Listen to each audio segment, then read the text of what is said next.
আজকে আমরা দেখব বাংলাদেশের নদ নদী সম্পর্কে কিছু গুরুত্বপূর্ণ তথ্য। প্রথমে আমরা দেখব বাংলাদেশের বৃহত্তম, প্রশস্ততম এবং গভীরতম নদী হচ্ছে মেঘনা এবং বাংলাদেশের সবচেয়ে খরস্রোতা নদী হচ্ছে কর্ণফুলী।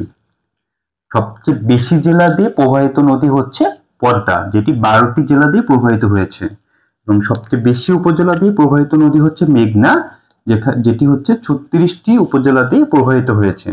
এবং বাংলাদেশের আন্তঃসীমান্ত নদী রয়েছে হচ্ছে 57টি, যার মধ্যে ভারতের সাথে আন্তঃসীমান্ত নদী হচ্ছে 54টি এবং মিয়ানমারের সাথে আন্তঃসীমান্ত নদী হচ্ছে 3টি, যথা সাঙ্গু, মাতামুহুরী এবং নাফ। বাংলাদেশ থেকে ভারতে প্রবেশকৃত নদী রয়েছে মোট 4টি।